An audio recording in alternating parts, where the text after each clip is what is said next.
Thank you all for joining us at briefing session this morning. We'll be talking about money. I am glad to have the mayor up here on the dais with me as we forge through this exercise together. Did you want to say a few words, Mayor, or can I turn it over to Mr. Boston first? Well, thank you. I haven't been up here before, so am I working the No, mics? just keep talking. Okay, great. So don't say anything you don't want to be heard. Got it. Well, happy to be here with council and to take on what we know is going to be a challenging situation, but it's doable.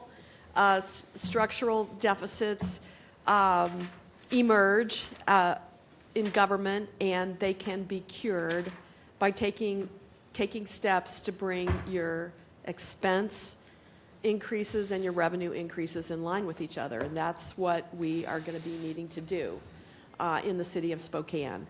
And so I'm happy to say that I feel very good about Matt Boston at the helm here for the city in this effort, and that we're bringing in some seasoned, did you like the way I said that? Seasoned professionals from the past who have dealt with some of these situations before, Gavin Cooley and Rick Romero. So let me turn it over to Matt to just give us a sense of what we're going to do in this session.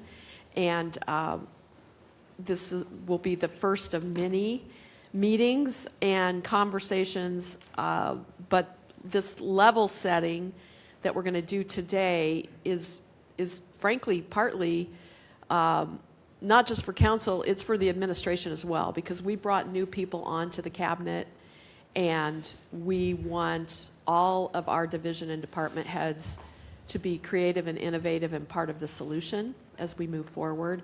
And so we're all listening in today. Yeah, thank you. So this strategy meeting was set in place last year with the discussion from council members as well as cabinet members saying that we wanted to have essentially be working all from the same playbook. There was a roundtable sort of set of discussions that was led into the 2024 budget. Where we're at now, we're going to be doing these budget strategy meetings once a month, first Thursday of every month during the study session. This gives council, who are the policymakers, the access to the department heads to know what the impacts of budget decisions are going to be, which is crucial for transparency of information. We have the next 3 budget meetings that we're going to be talking about is going to be identifying, excuse me, the structural gap, as well as talking to public safety department heads, and then zeroing in on our mid-year budget review to right-size the 2024 budget, of which we know there are some problems there. So without further ado, we wanted to bring Jessica Stratton in to give a presentation. We had cabinet have the same presentation or a very similar presentation on Tuesday of this week. We want everybody to have the same baseline set of information so that there's no I don't quite understand type question or comment out there. We want everyone, again, to be working from the same playbook. So Jessica is going to start with more of a budget 101, what we can expect in 2024 as well as 2025's budget. Thank you, Matt. All right, yes, so I am Jessica Stratton. I am the Director of Management and Budget, and I was asked to give an overview of the city's budget process to sort of kickstart this and for the benefit of new council members and to generally just get us all on the same page of structurally, what are we doing, what's the process. So I wanted to start with, let's see, oh, I missed the tutorial, Jacoby. Should be the down button. Got it. So when we start with, you're going to hear the budget, that phrase a lot, and so I wanted to say, well, what even is that? So when we speak about the budget here at the City of Spokane, we're talking about the annual budget, which includes both operating and capital. And the annual timeline of developing that budget means we focus on basically 3 main elements that roll up or feed into each other. So there is the Streets Capital Improvement Program, or CIP. That's the 6-year capital program that is overseen by the Integrated Capital Management Department. and is approved by council at the end of June to conform with the state's fiscal year. So that's why you see that first. In fact, Kevin Picanso has already introduced the topic at the January 25th study session. And then there is the citywide capital improvement program. That is also a 6-year capital program facilitated by the Budget Office and is approved by council at the beginning of November after the Plan Commission has done their consistency review and they've recommended it. It includes the street CIP, and it is technically an amendment to the comprehensive plan. It is, I would guess, there's about 100 people involved with that citywide CIP. The last couple of years, it's averaged about 500 projects/items. So capital intensive at the beginning of the year. And what is capital? Well, that is a tangible asset that's owned by the city.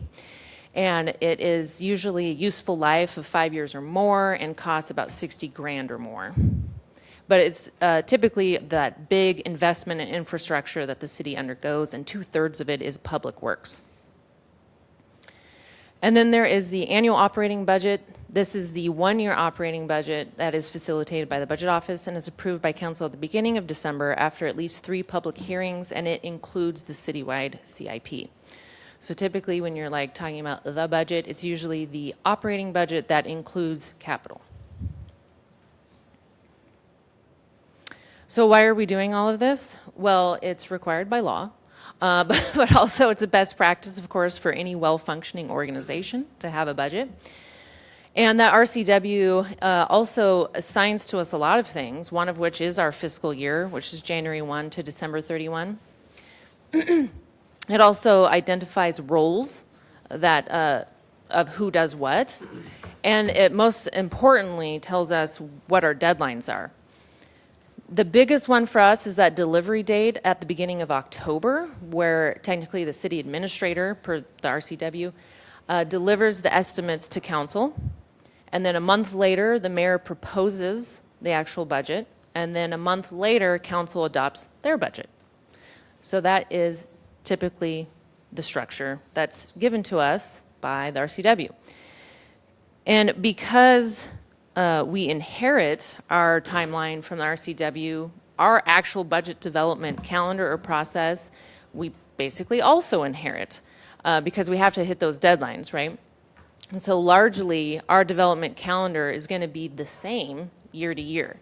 So when I say, hey, we're ready to go, it shouldn't be a surprise, really, right? It's like your favorite holiday. Comes the same time each year, right?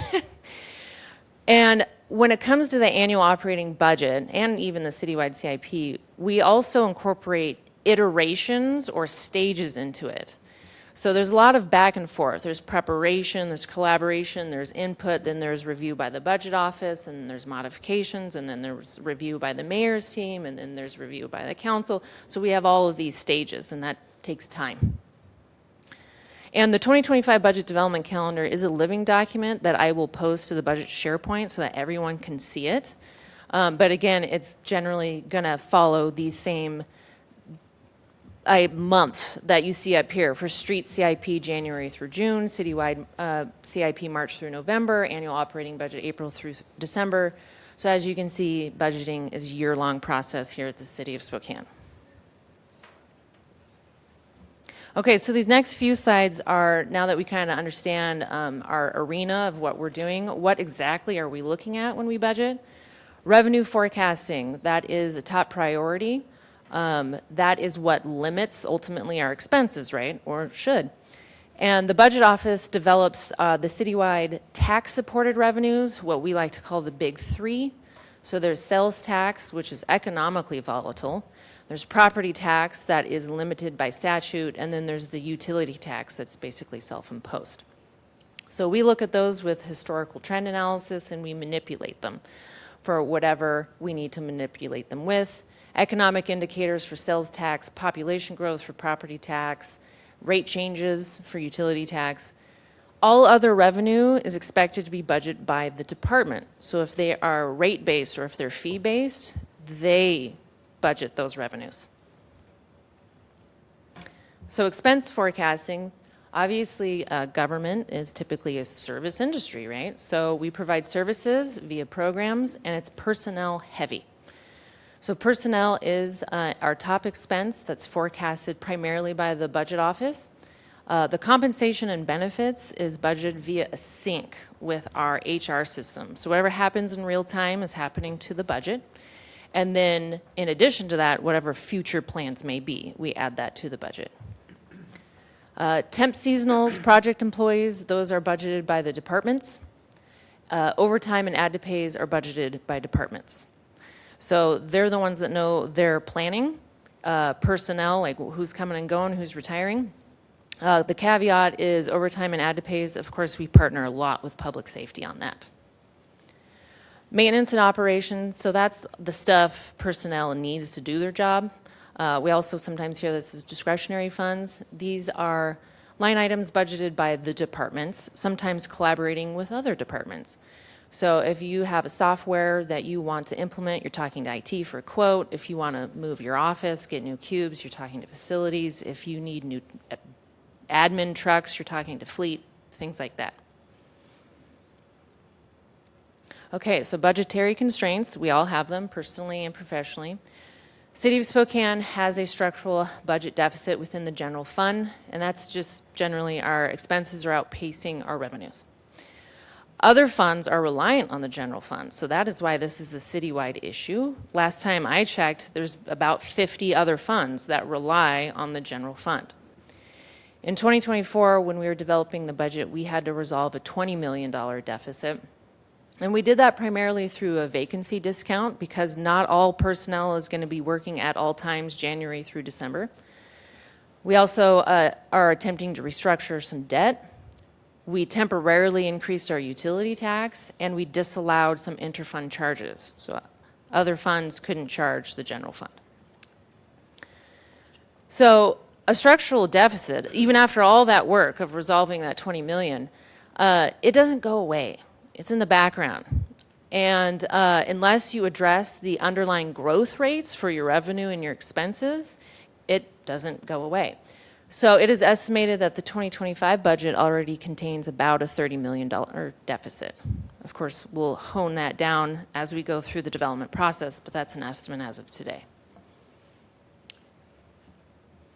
Budget monitoring and adjustments. So the general fund is monitored monthly by the budget office, and other funds are reviewed by the accounting team. So again, the Office of Management and Budget, we're currently only 3, so we do heavily rely on our accounting teams. We do have designated review periods. That's just kind of a phrase I'm coining. There is the mid-year budget adjustment that is now mandated by SMC. And then there's the end-of-year adjustment, designated review period, and that's a best practice that we follow as finance professionals because council can't retroactively adjust a budget. So you can't affect the 23 budget right now, right? So we try to get all of that end-of-year stuff around November addressed. How we make adjustments are special budget ordinances, and those are primarily requested by department heads. But during those designated review periods, the budget office can also bring forward what we think needs to happen. Reporting. So reporting for council is that monthly reports are posted to the budget SharePoint. I send those out the 15th of every month. In fact, and one's due today. And I sent out an email notification to not only council, but to department heads, to cabinet, and you can just go to the budget SharePoint and pull a variance report. You can pull a personnel movement report. You can pull an out of grade report. And then officially, I also do Q1 through Q3 reports presented by me, typically at a finance and administration committee. Year-end results and 5-year projections typically presented by the CFO. It's mandated by that SMC again. And then audit results, because it takes a team, right? It is presented by the Director of Accounting and Grants when available. So those are the ones that we stick to recurringly.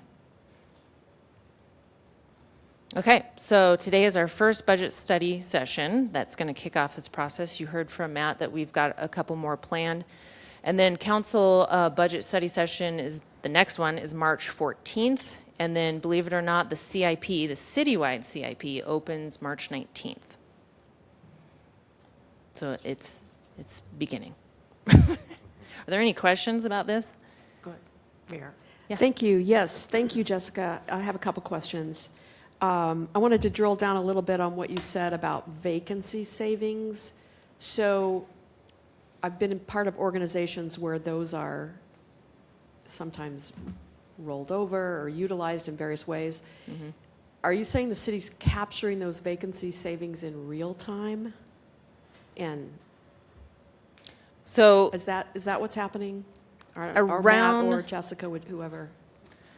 Yeah, Yeah. so essentially, yes, that is what they're, that's what's occurring right now, is that those vacancy savings are not able to be reallocated. So if there is a vacancy within a department, oftentimes what we've done here at this organization or like organizations, especially government entities, is they say, okay, well, I've had this vacancy for 6 months, that's half of a year's salary, I'm going to divert that to something else, whether it be hiring a consultant, or whatever the issue might be. That is essentially used right now for the operational budget. So those vacancy savings are captured on a real-time basis, yes. Okay, and then I wanted to just maybe real talk this one too. So a restructured debt essentially means that the city skipped payments and pushed those payments forward into the future. That's correct. yeah. How much? So there was about 6 million in payment.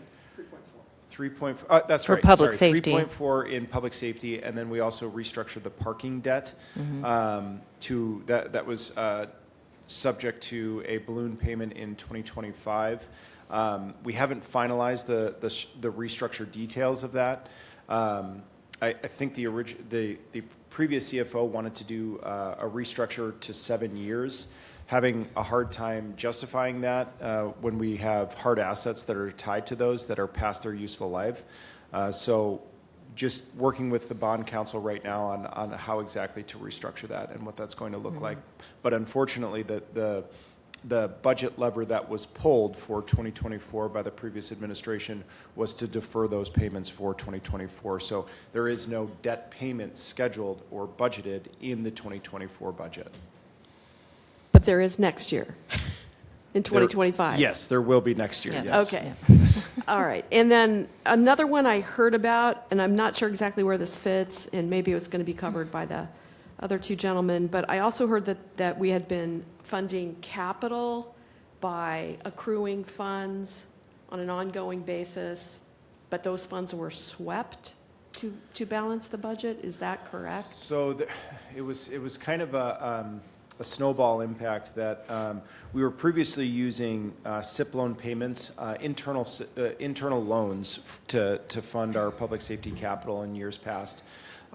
Years ago, I want to say about 5 years ago, it was the intention of council to go to a cash basis of purchasing.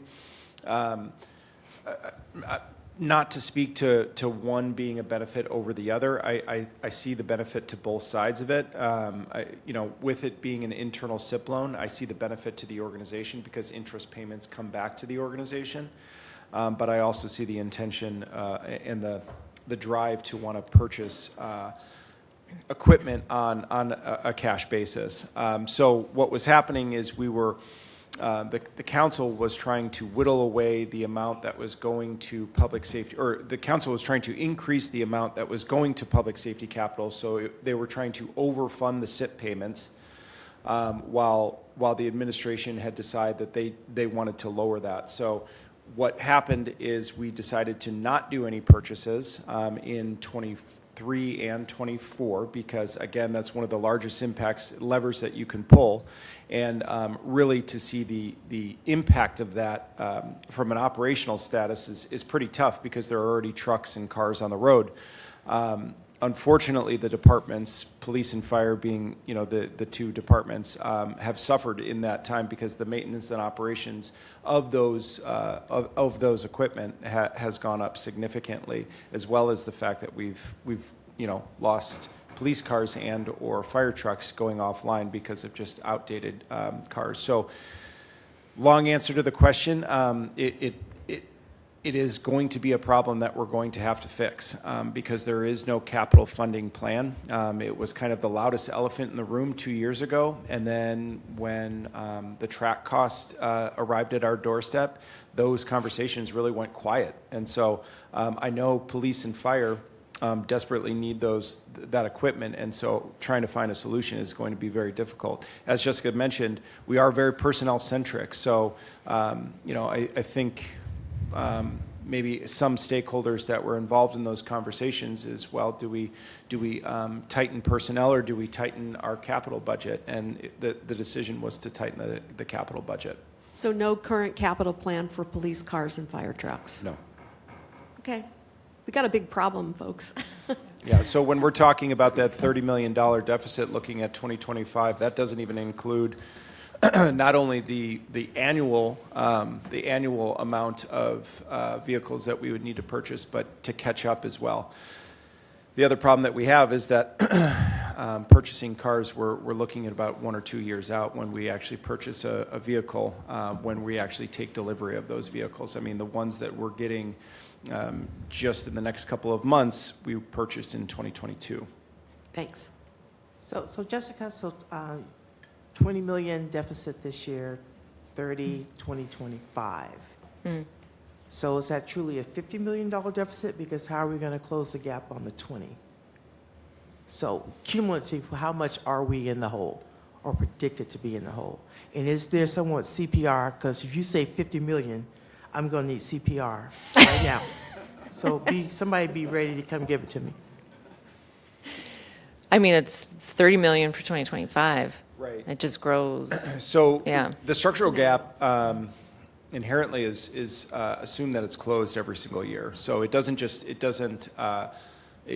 not saying that the $20 million is still out there. The tools that Jessica was talking about are the budget levers that we pulled to close that.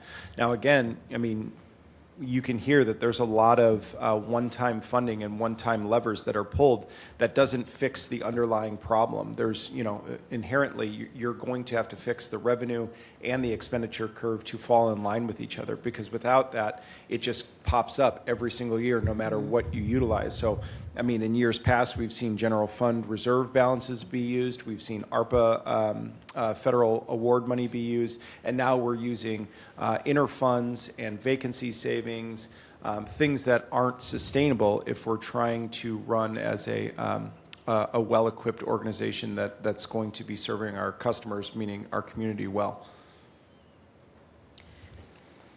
So would a way to say that be, so there is a balanced budget for this year. Correct. So there is a plan for how to have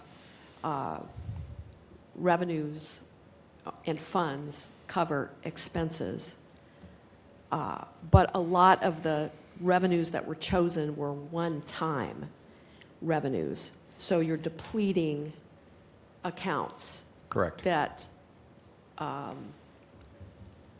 to cover ongoing expenses. Right. So To that, draw a parallel to like a personal budget is saying that you're dipping into your savings account, your 401k, et cetera,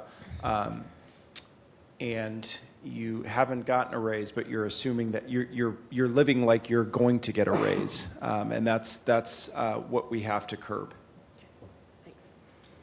Councilmember Cathcart. Yeah, I just think, we can look at traffic calming. There was some movement there to help cover some operational costs. The utility tax piece was also another kind of one-time move, which could turn into more than a one-time, which I would caution against. But there's just a lot of little things like that. And to me, we could just continue to kick the can. And the piece that's missing is that sustainable long-term plan. And I think that's why we should really look at something like a biennial budget that would force us to plan over a longer horizon, and so you can't just simply kick the can to the next year. You can't just restructure, loans to skip 1 year. You can't just simply take savings from one department and re-spend it on something else without thinking more holistically, which is kind of what we were trying to get away from with the change to quarterly SBOs and a mid-year review. And so I think we've tried to put some things in place.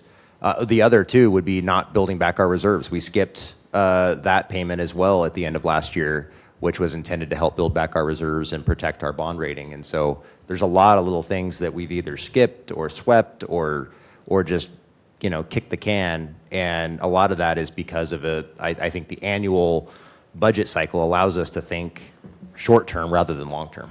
So. Yeah, and Mr. Cooley and Mr. Romero are going to talk about this here in just a moment, but really focusing on long-term projections is going to be critical in all the decisions that we're making. I know that in the discussions that I've had with cabinet members as well as directors that I work with, 6-year impact, 5-year impact is something that needs to be crucial on every decision that we're making. The biennial budget, again, just like you're referring to, is another important step in that direction. I think, unfortunately but truly, COVID put us all into triage mode, and that's what we were doing for as a regular practice for quite a substantial period of time. We need to get out of that habit. We need to think about long-term sustainability, and that's something that we're already discussing. Good news is that just in the short time since the new administration has come on, as well as new council members have come on, there's been some decisions to move that needle in the right direction. Obviously, this meeting in and of itself is a move in the right direction, but as we talk about building back reserves, using the ARPA funds in the way that they're intended, and building those reserves back for the police cars that were purchased in 2022. I know that SBO hasn't been up for a vote yet, but it sounds like that there's positive momentum for that. It sounds like there's going to be a pretty substantial surplus in the general fund at year end. We're just waiting to hear revenue numbers for the final months of 2023. So that could be an upward swing of anywhere, if you include the ARPA piece, anywhere from about $5 to maybe even $10 million of a positive swing in the general fund reserve balance, which is a great step in the right direction. So we are making headway, and there is a lot of work to be done. But I think both cabinet members, as well as this council and this administration, all agree that those difficult discussions need to be had, and they're eager to have those conversations and roll up their sleeves and do that work. Any other questions for Jessica? Thank you, Jessica. Mary, you going to introduce the next two people coming up, or is Mr. Boston? Rick and Gavin, come on down. How about that? Good morning, Mayor, Council President, Council members, Matt. It's good to be here, and I think this is a continuation of the transition process, and so really just breaking out the financial portion of that. And that was a great process. And first of all, you just had some really good people involved. You had Steve Helmbrecht, a longtime CFO with Itron. You had Rick Bouts, longtime CFO, Washington Trust Bank. You had Tim Donovan. We all know Tim Donovan from here at the city. And also Rick Romero, who has been involved variously in the financials of the city for a long, long time also. And so really all those minds coming together, I think. And then really we had something unique where we were working so closely with Matt Boston. And that has just been such an asset. And so as we kind of move through this conversation, it does feel daunting. I heard the word CPR, and I can see why. And yet, I will say that I've never seen this formation of response to the financial situation of the city in 20 years. And so I've never seen when the leadership of an organization comes together and has open and honest dialogue and where everybody's informed. Money has never, ever, ever once been the problem. The missing element has always been understanding, transparency, collaboration in the leadership. And so this is like, this is the answer right here, that everybody's sitting together and having this conversation, and a lot more like it, of course. So what we're going to start out with today is an overall financial review by Rick Romero, and I think a lot of the really excellent presentation that we just had by Jessica kind of comes together, because we were grouped, it was the Resilience and Sustainability Committee, and there's a difference. You know, the resilience is a certain thing, and the sustainability is another. And Rick will help bring those two concepts together financially. And when you break them out, you begin to kind of have pieces that you can grapple with. And so we've already hit on a lot of that already. I also just want to mention, cities across the country are struggling with this right now. The word CPR is probably coming up in a lot of these conversations across the country, and a little bit of a perfect storm, because post-COVID, a lot of one-time dollars led to the various things that you've all alluded to already. And so this is not a unique situation. I've spent quite a bit of time looking at other cities and how they're dealing with it, and I don't think they're anywhere near where this city is right now, and you know, coming to terms with it. So that's really positive. But with that said, I'm going to start out with this financial review by Rick Romero, and he'll give you that kind of flyby on the entire situation, and then we'll get into some of the recommendations following that. So, Rick Romero?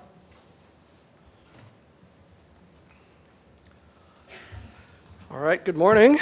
Great to be back here again. As Gavin said, we're going to kind of split this into two parts today. My role is to talk about the financial assessment or financial observations, and then Gavin's going to come back and talk about the recommendations that the committee put forward. The mayor mentioned our seasoning, and part of my seasoning here, interestingly, I started with the city of Spokane as the city's internal auditor, and I spent 4 years, my initial 4 years with the city in that role as the internal auditor. So what I'm going to do today is put that old beat-up hat back on again and give you an assessment of what we're seeing here from, I'll look at this as if we were looking at independently from an internal audit point of view. So, the citywide budget is pretty daunting when you basically just look at this document of 346 pages and 94 funds that comprise about $1.2 billion right now in the 2024 budget. But what I'm going to do is try to provide an executive summary that condenses those 346 pages into 5 slides, and I promise only one spreadsheet, and give you guys all my assessment looking at the 2024 budget in a continuation of what you just discussed here for the last half hour. So I think the first slide we need to start, and these terms have already been used in a couple different ways today, so I want to talk about two sets of terms that tend to get used interchangeably, but I think there's maybe some significant differences that if we don't get on the same page to start with, we may be talking past each other. The first is resilient and sustainable. And from a budgeting point of view, the budget needs to be both. The challenge is that a resilient budget is one that is most likely going to have to respond to a crisis, an emerging issue that is putting dramatic pressure on the financial situation of the city or the economy. And I would say perfect example is our 21 and 22 budgets that had to basically respond to some significant challenges in our economy, and we had to use some of those reserves we'd built and take some one-time actions in order to bridge and get past those challenges. What I would say, however, is by the 23 budget and definitely the 24 budget, we needed to be shifting from resilient budgeting to sustainable budgeting. And I'm going to walk through where I think maybe we haven't quite achieved that, but in order to be sustainable, as you just talked, the actions that you're taking need to be able to be replicated in your future years.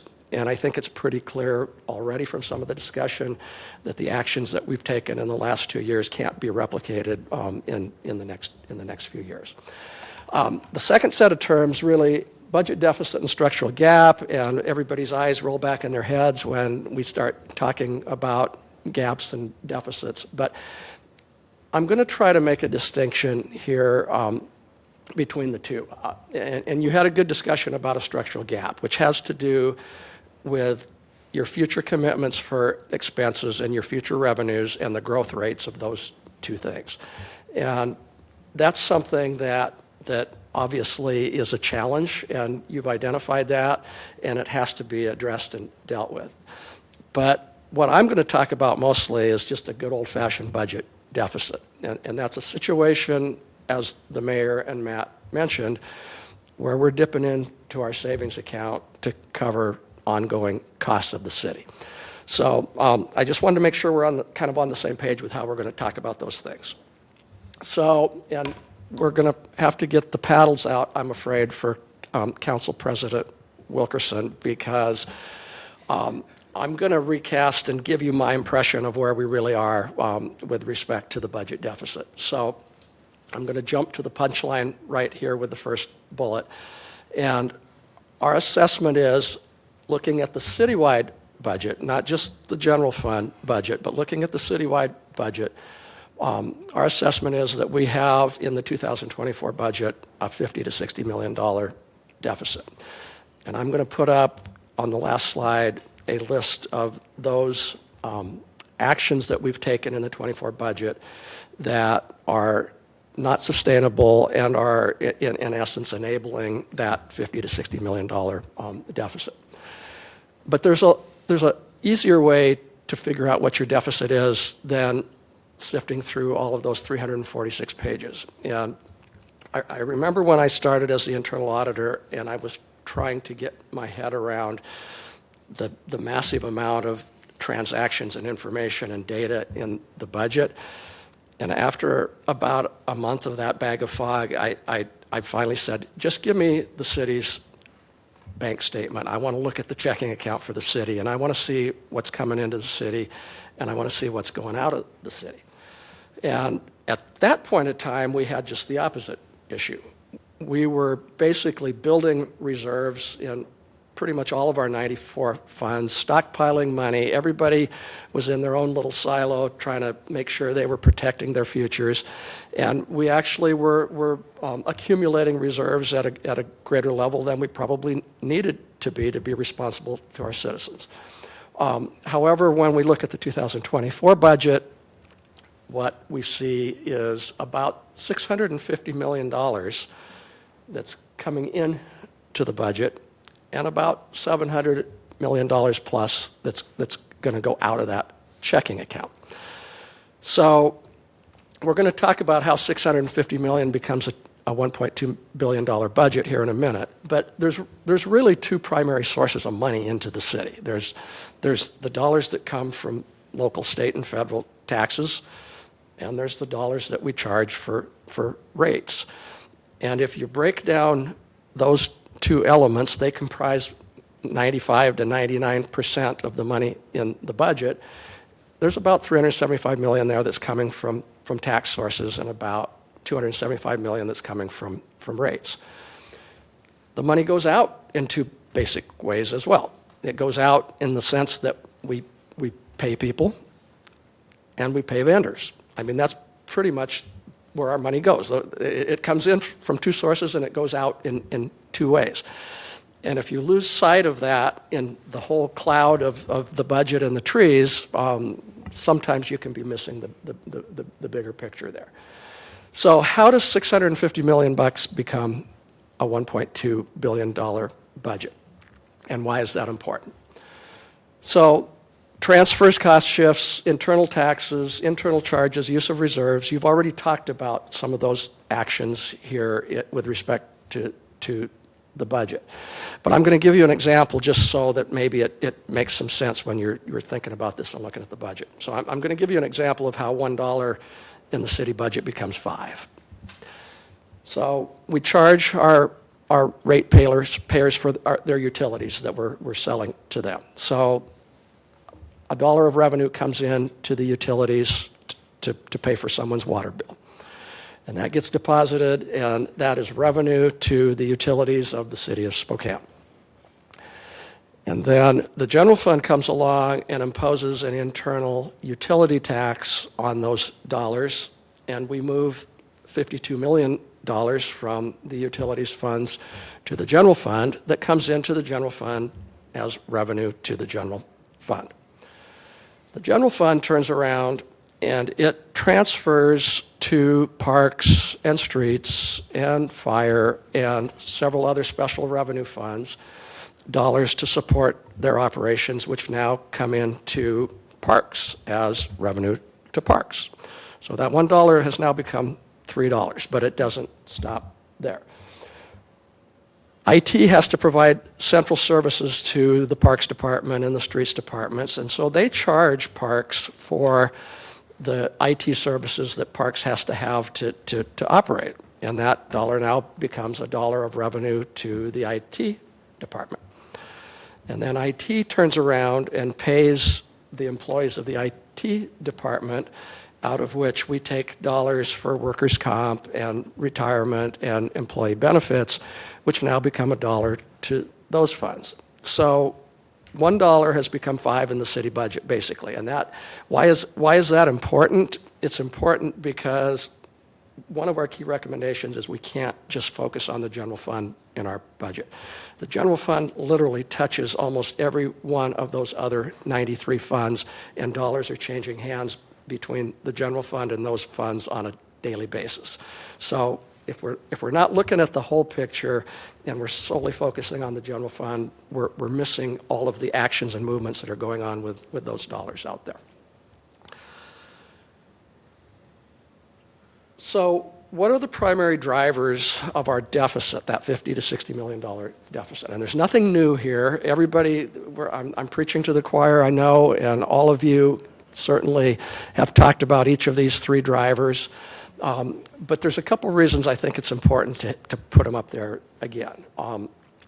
The cost of compensation, I think we tend to think about labor agreements when we think about cost of compensation, and that's a big part of it. But when we look at the budget, we've added 150 new positions since 2022. That's a significant cost of compensation that isn't just tied to the labor agreements themselves. We also have a significant amount of overtime in the budgets that are reflective of having to cover emerging costs from human services and public safety. The second is inflation. And I think this is important because, and to me, your discussion, Matt, and others about deferring the vehicle, you know, what's happened, any of us that's purchased a vehicle in the last 2 or 3 years knows that the cost of vehicles has gone up not just 10%, but probably 40 or 50%. The city of Spokane, especially the utilities, is very much a vehicle-dependent business. The way we run streets and utilities is basically through vehicles and heavy equipment. We need those things to do our work. Police and fire is very vehicle dependent and is dependent on those vehicles to do their job. Parks and other parts of the city are very dependent on that. The inflation on those costs, while we can maybe defer it for a while, when we get back in the market to buy vehicles again, it's going to be 50% more than it was the last time we were there. Human service demands, again, we all know the story with that. We've had to make some emergency and resilient kinds of decisions to respond to that. But the point, I guess, here with putting these three things up here is if we look at the drivers of what our deficit is, they aren't going to fix themselves. They're not going to go away. They're not going to heal up. Every one of those things are probably here to stay, and if we don't readjust and resize our budget to accommodate those things, that deficit is just going to continue to get bigger and bigger and bigger as we've all discussed. So last slide, the one spreadsheet, and this is really kind of the path that I think some of you just started to go down in the last half-hour discussion. And so I'm not going to contradict what was presented about the $30 million deficit if we look at the general fund-based kinds of operations of the city. But there's a significant issue there that's going to have to get addressed with our utility funds as well. And so I'm going to run through each of these real quickly. You've already hit on most of them. And then I want to spend a little bit of time finishing up kind of maybe with that last bullet item there. So you already talked about the debt relief. It kind of reminds me of the old days when the bank would send you a statement in December and say, skip your last mortgage payment and spend the money on Christmas. Well, we not only skip December's payment, but we skip the rest of the year's payment on $3.4 million of debt for 2024. The one-year internal utility rate increase, I believe that's been put into code as expiring at the end of this year. It is a one-time use of utility dollars, quite frankly, to cover what are general fund costs. There's what used to be about a $500,000, which has now grown to about a $3 million cost shift from the enterprise funds to cover code enforcement costs. And that is primarily utilities, but also development services is contributing to that shift in cost as well. It was discussed that we're going to suspend some of our internal service charges for 2024, but when we took a look at that, what really hit me was the size of what that really was. And when you look at what's been suspended in terms of full funding for benefits and IT and worker comp and some of those categories of internal service funds, it added up to about $11 million in the 2024 budget. We've all talked about the one-time ARPA, REIT, other funds that are being used to cover primarily our shelter costs. And I know that there's ongoing discussions about trying to transition from a shelter model to something else. But for now, it's real, it's there, and it's something that is about a $10 million annual one-time. We're using one-time revenues to cover that right now.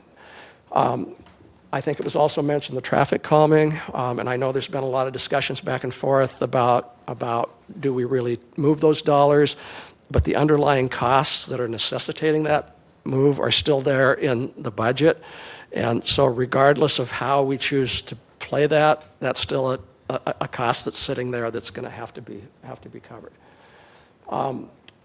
I don't think the general fund revenues are greatly overstated, but there's a few categories of particularly fees that I noticed have jumped up in the current 2024 budget significantly from 2023. And it's hard to believe we're going to see 30 or 40 or 50% increases in those revenue line items that are in the general fund budget. And they're primarily for charges for services and other things that happen within criminal justice and public safety. And deferred vehicles is a biggie because, as you can see, that already adds up to $50 million without even adding in the deferred vehicle costs. And so that is something that is going to be a challenge. And Gavin and I were involved with trying to create, in essence, that endowment through the SIP lending program that funded both police and fire vehicles on a long-term basis. And had that been allowed to continue, the idea was after 6 or 7 years, you would have then the loans would be falling off and you'd have a renewable source to pay for police and fire vehicles going forward. And I understand, again, we went through a crisis and we had to make some decisions, but that's one tool that isn't still there in the budget that was before.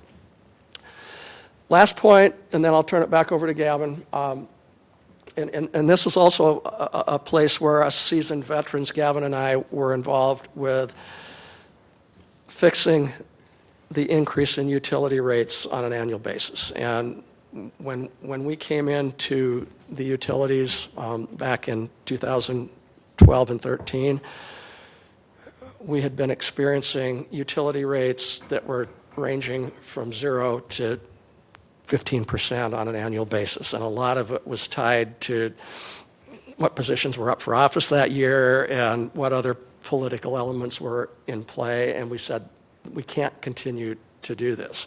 So we looked back at that time at a 30-year picture of economic growth and inflation, and we said 2.9% is a good reflection of what we should expect to see in terms of increases. So we said, let's fix these. It'll be better. Our rating agencies for our bonds loved it because they had predictability. The citizens seemed to like it because they knew what was going to happen. And what started as a 2 or 3 year effort to fix our rates at 2.9% continued for 11 years. And we're really proud of that because what we did is we basically made a commitment that this is what we're going to do, and we're going to manage our costs to fit within that 2.9% rate increase. Well, that was built on a 30-year history that didn't include a dramatic leap in inflation like we've seen in the past couple of years. And so, as the architects of that, I'd be the first one to say there was never an expectation that if and when inflation jumped up to double-digit levels that we should continue with 2.9% rate increases. And I think Marlene and others have done a phenomenal job of trying to live with that as long as they possibly can. And this $20 million is a placeholder. Marlene is in the process now of conducting a rate study, and Matt's involved with that, and it'll be coming forward, I know. But talking to Marlene, we both feel like $20 million is probably a reasonable place for where we think that may end up when that rate study is completed. So that's kind of the overview from an old internal audit point of view, and I'm going to turn it over to Gavin, but before I do, maybe you have some questions. Go ahead, Councilman Bingle. I waited till the end, channeling my inner Councilwoman Kinnear. So in the last slide here, you said that we added 150 FTEs since 2022. And I wanted to ask, how many of those are actually new positions versus positions that might have been here in the past, but we didn't fill during a hiring freeze and then decided to start filling? So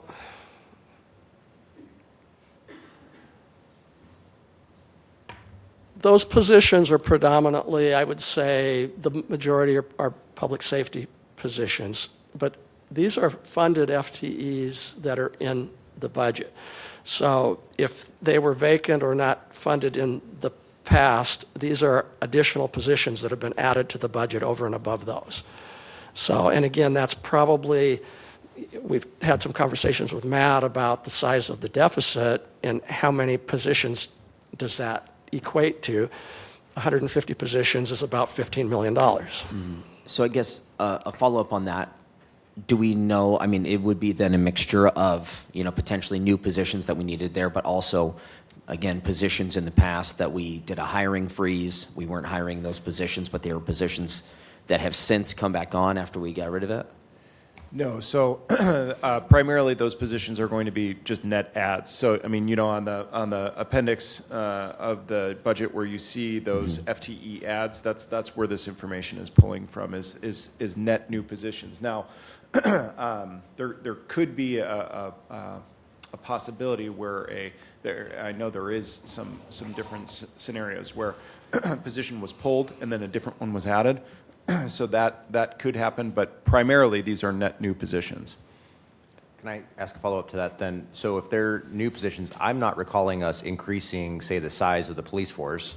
We did add 10 hire heads, which are not filled right now, so I don't know that would cover police at all. Fire, we did bring back the folks who were fired, but we haven't substantially increased their force. So I'm not really seeing, if it's substantially public safety where these new positions are, I'm not really seeing where they exist. And then alternatively to that, if they are public safety, I would love to see the correlation between those positions and overtime costs, because we know that a substantial cost is overtime. and that we needed to fill a lot of positions to help bring those costs down. And so I think it's important that we And I don't have an accurate count, and I know some of those positions have been in the utilities, some of those positions have been in the human services arena, some of those have been in public safety, but what I can tell you is there's 150 more positions funded in the budget than there were in 2022. Could you just send us that spreadsheet or the list? Okay, any other? Yeah, Yes. I had a question. Well, first, I just want to say thank you all for all of this information. I think this is really the first time that we've had the big picture of everything, and we've been asking for it for a long time. So thank you. And although it's not a pretty picture, it's the picture that we need to see. Specifically on the deficit one, the traffic calming, I was wondering the 2.8 number, because I thought it was 1.8 for police. So I was wondering where 2.8 came from. Oh gosh, now you're gonna pull on my memory from before I went on leave. So I can't remember exactly where we landed on the total number. I think the 1.8 was for reimbursement of police officers, for traffic officers. I think that if I were to remember correctly, there was another component that we had found another $1 million to cover the cost of the difference between the 2.8 and the 1.8, and I'll have to pull exactly where that was, but I don't believe it was traffic calming that we landed on, but that's when we were originally in those conversations. Is the original ask from PD was $2.8 million. I think we ended up finding additional revenue, and that's where the difference was landed with. Yeah, I thought it was a 1 million increase in revenue. Yeah, that's what I mean. Yeah. Yeah, that's what I mean. But that didn't get allocated to police. It was allocated to general fund, of which the police is going to, I mean, any of the departments within the general fund will be the beneficiary. Remember, general fund revenue doesn't come in, well, I'd say the bulk of general fund revenue doesn't go into a specific department. It goes into the general fund as revenue, then gets allocated to the different departments based on their expenditure need. Okay, we can talk more. I just don't remember saying $1 million to the general fund as is. I'm pretty sure we were very explicit that we weren't just writing a check to the general fund from the traffic calming fund. No. It wasn't additional funds to traffic calming. It was additional funds to general fund. Oh, It was additional revenue to general fund revenue. Yeah, it wasn't an increase in traffic calming revenue. Okay, well, I'm going to turn it over to Gavin. I've got to say, I've been getting a little bit of PTSD here from my nobody likes to see the internal auditor walk into the room, but I felt like we really needed to address the magnitude and gravity of this, so appreciate your time. Thank you, Rick. Thank you, Rick. I just want to emphasize, even though this picture's coming together in this fashion here today, we've been working really closely with Matt now for a month through the transition process and through all these conversations, building this every step of the way, touching base, making sure it trues up and makes sense. So a lot of this, I would argue, yeah, there's a couple seasoned people here, and then there's your CFO that's very much a part of making this happen and come together. So it's, again, that collaboration is pretty darn remarkable. The administration is welcome. Yeah, That we gave you, Matt. exactly. Yeah, I remember working with Rick all those years. There were days when there was a long aisle going to my desk. I think it's where Matt's sitting now, and Rick was at the end of that long aisle, and I would look up there as I was walking in at 8 in the morning, and I'd think, and I would take a detour, around the long way, so I wouldn't have to walk by Rick's cubicle and have that conversation. That was like an afternoon conversation. So, I will point out a lot of this is just a little bit translation too. We're talking citywide, and this is a move I think that Rick has really undertaken and makes a ton of sense. And even when I was here, we were more general fund centric, and I think in hindsight that was a mistake. And so a lot of these numbers that you get thrown at you when we look citywide, and we need to look citywide, are somewhat, it's a new way of looking at it, and I think it's a powerful way of looking at it. And a part of it was just by putting sustainability and resilience together and saying that's not just Marlene's area of infrastructure and utilities, it's also the finances of the city. And so being pushed together like that, I think this way of looking at it has really emerged in a powerful way. But it's going to it's a little bit of a translation for a while. And maybe if I could just make a comment just to that, for me, that's just, I came from the state and from the Senate side, it's Ways and Means, and that means it's transportation and general fund and capital. It's everything. It's the whole thing. And the Senate always prided itself that the Senate put it all together and the House separated it. So anyway. It's a much better way to look at it. So, and there's other ideas in the state. Councilman Cathcart mentioned the biennial approach, and certainly something worth looking at. But now we're into the recommendations that came out of this, and there were shorter-term 100-day recommendations and then longer-term recommendations. And so I'll just start with the 100-day and things that you address immediately. And part of it just gets to a reset. And I think Jessica alluded to the ordinance SMC 01.14.030, which is the mid-year look. That's new, and it's a really good addition. But I think we're talking here about an acceleration of that. Bring it into the first 100 days and do it right now, because there's a lot of things that are emerging right now, as we just went through, that I think you can tee up and begin to make decisions, because time, of course, is of the essence. And so in that near-term review and near-term planning, I think looking at the citywide deficit rather than just the general fund, and then looking at the long-term structural gap. And obviously, Jessica already teed that up in a very meaningful way, the administration clearly, and the council. You know what that looks like. When we last faced problems like this in 2004, none of us even really knew what a structural gap was. It was something new. So you're already miles ahead of the game of where we were. But I think really teeing that up and then looking at your budget principles and saying, where did things kind of go astray, the one-time money? And we have these budget principles, 5 of them, that were adopted by resolution repeatedly. But I think this might be the time to look at those existing principles, like the one-time money not being treated as ongoing would be an obvious one we could talk about. But take all 5 of those and adopt them by ordinance. It's a more visible and enforceable place. It gives you a mechanism to bring them out much more effectively and not get lost in the shuffle like during COVID, which is pretty understandable. And you had a lot of things hitting you right afterward. You had inflation, you had a tight labor market. But you don't want to lose sight of those principles. And so adopting them by ordinance might be something that could be considered here. And also looking at possibly some new budget principles. And one of those might have to do with labor negotiations, because 78 to 82% of your general fund are costs of compensation, TCC.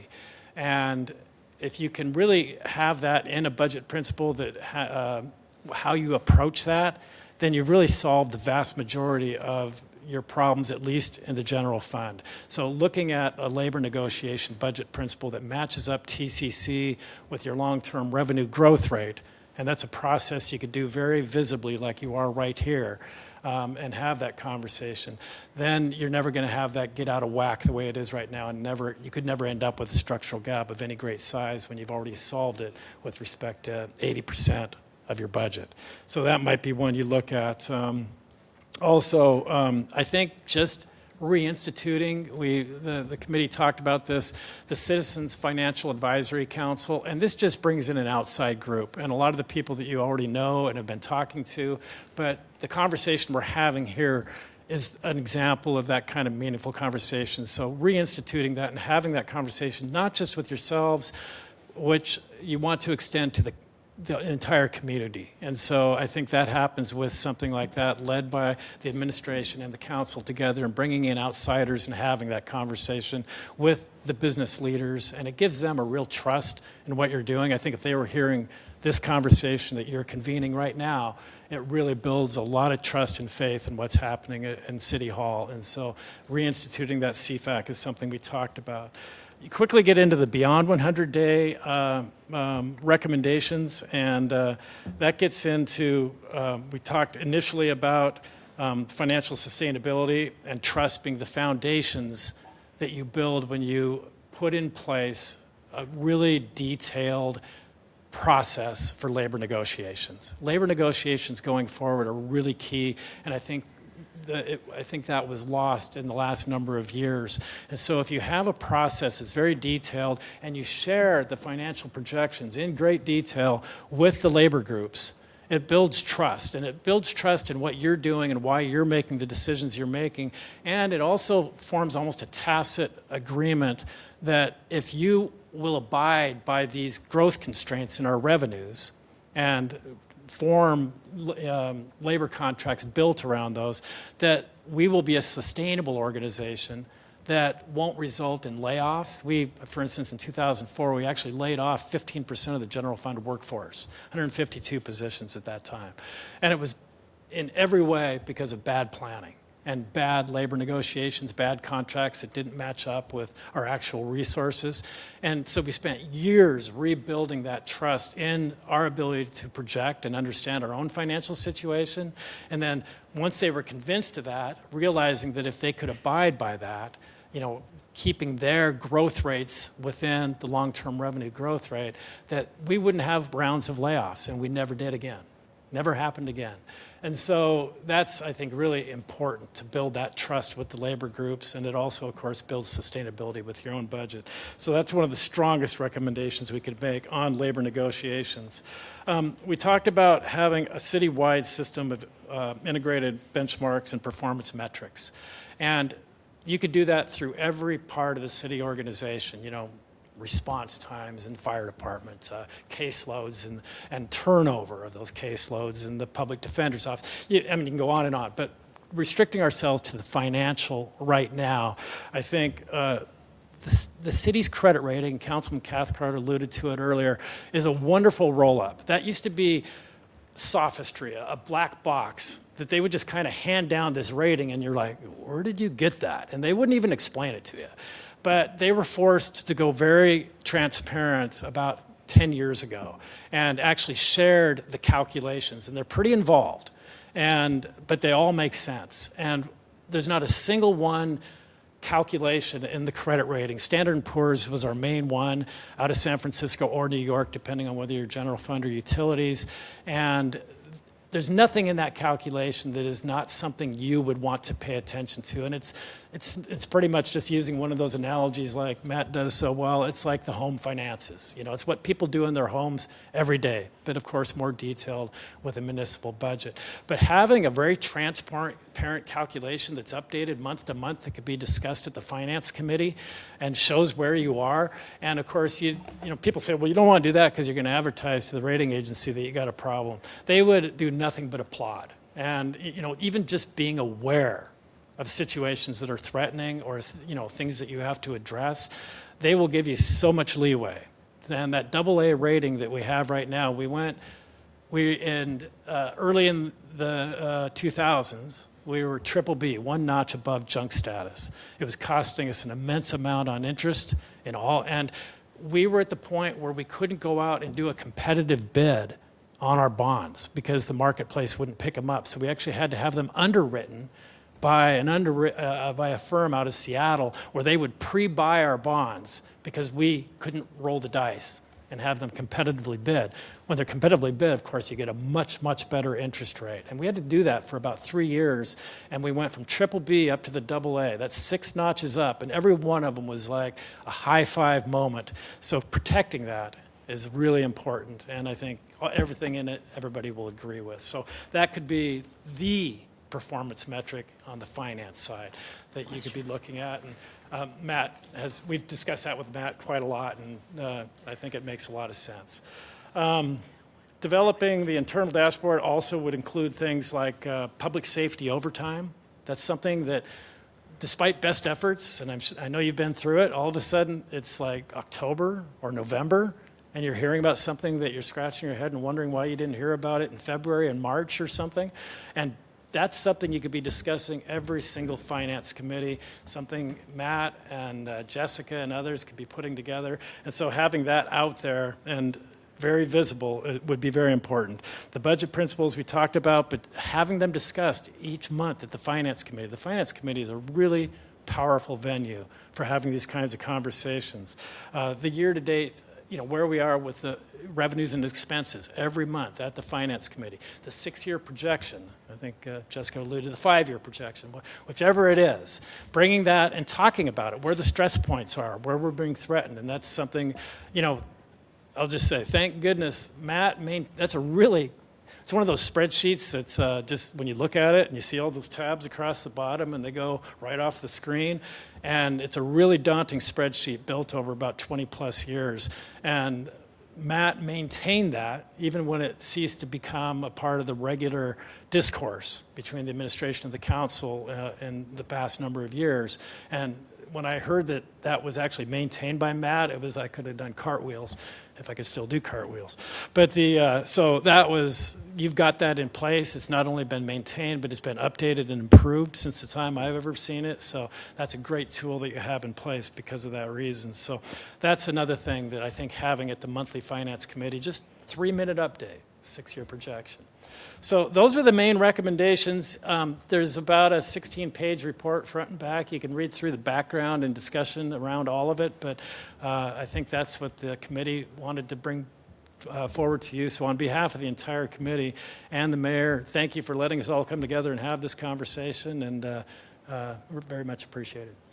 Any questions?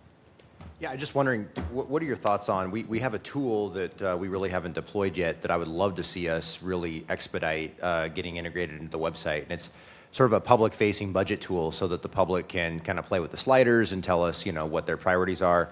And so what are your thoughts on using some real robust short-term public engagement and really trying to focus on more of a priority-based budgeting process as we move forward, so that we're really emphasizing the must-haves, looking at what are the statutorily required, departments, expenditures, et cetera, and putting aside, to the extent that we have to, the nice-to-haves and things like that. What are your thoughts on that?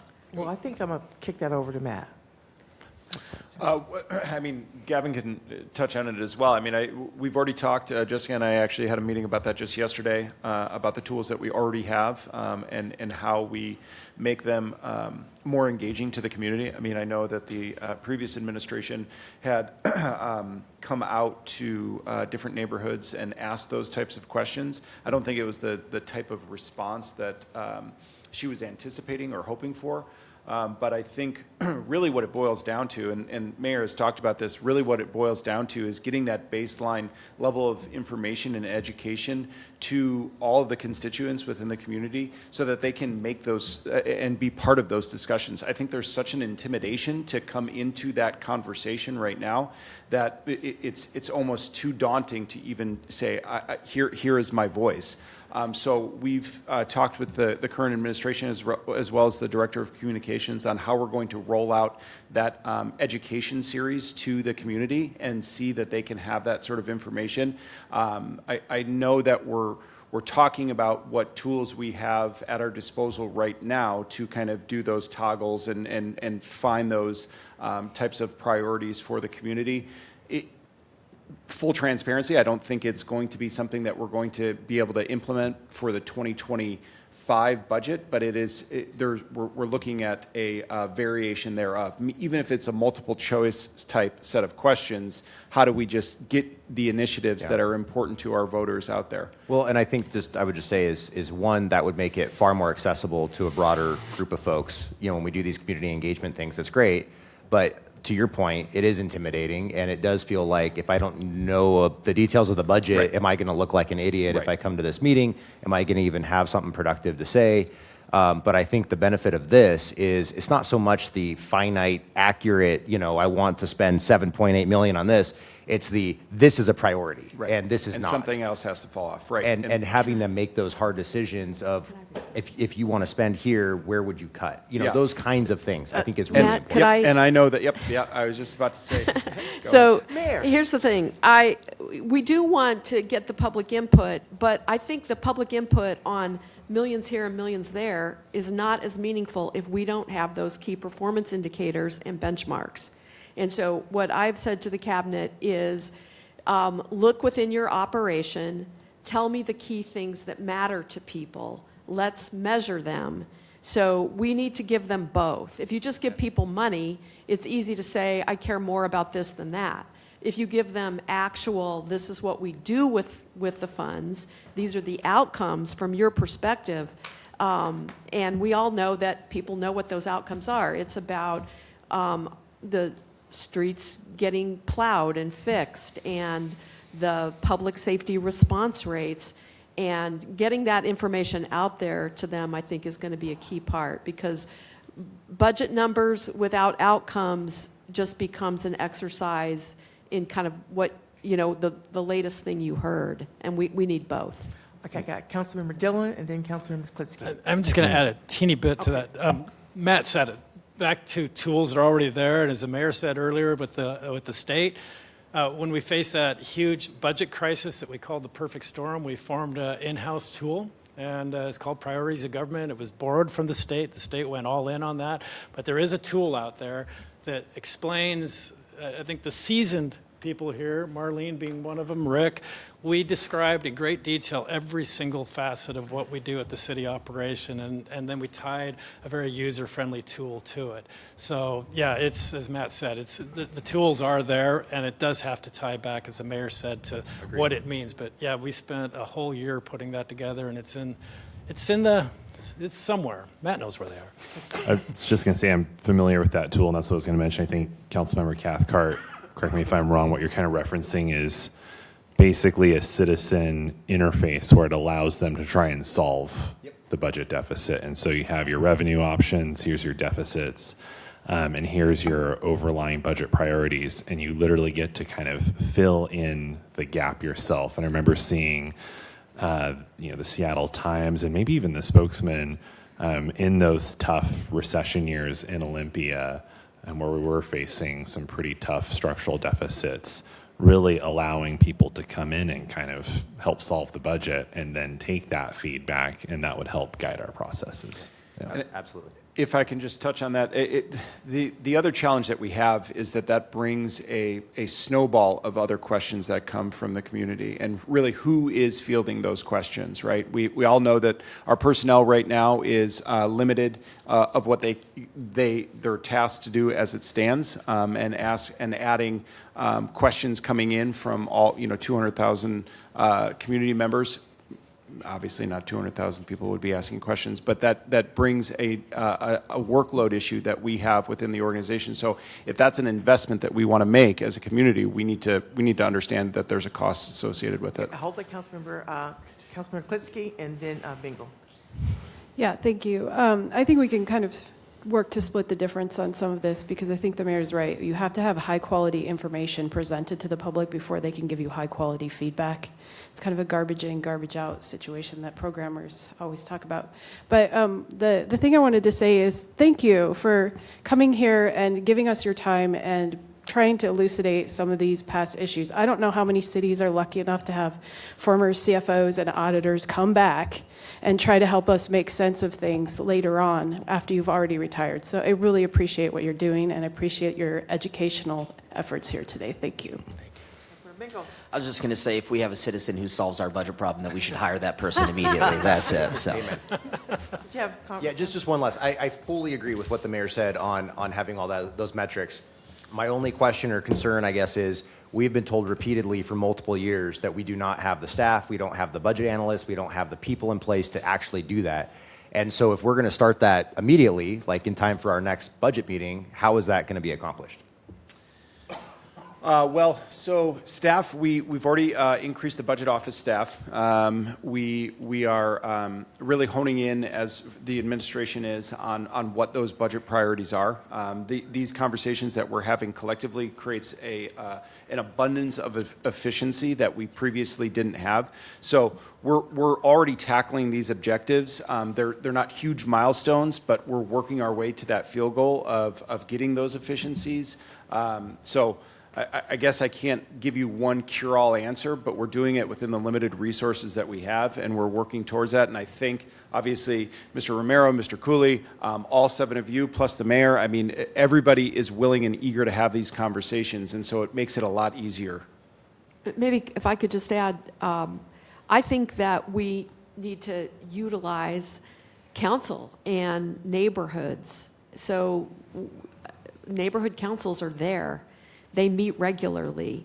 let's give them transparent budget information and let them share in the challenges that we're facing, because those neighborhoods want and deserve and feel like they were already owed those traffic calming funds, but they also care about police cars. So I think we're going to have to give them the big picture as well, not just the small picture of, oh, neighborhood councils, you're here to tell us about your priorities with respect to this tiny little arena of your streets and your infrastructure. Let's give them the bigger picture challenge and trust them to be partners with us when they can understand that. And I think council members as ambassadors to those neighborhood councils could be really key there.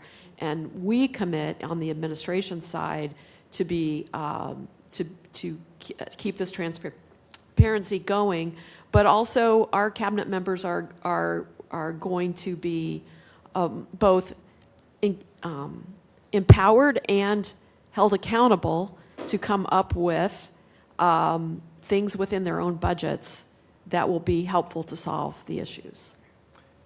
Last comment, Councilmember Sure. Cathcart. I, again, fully agree as one prong, but neighborhood councils are not necessarily the most reflective of the community either. And so I think it's a great one-prong approach, but you still need a multi-pronged approach for that outreach. Mayor, thank you. Thank your team for coming. We look forward to our next briefing and engagement and ongoing conversations for the betterment of the city. Thank you so much, Councilmember. This meeting is Thank you. adjourned.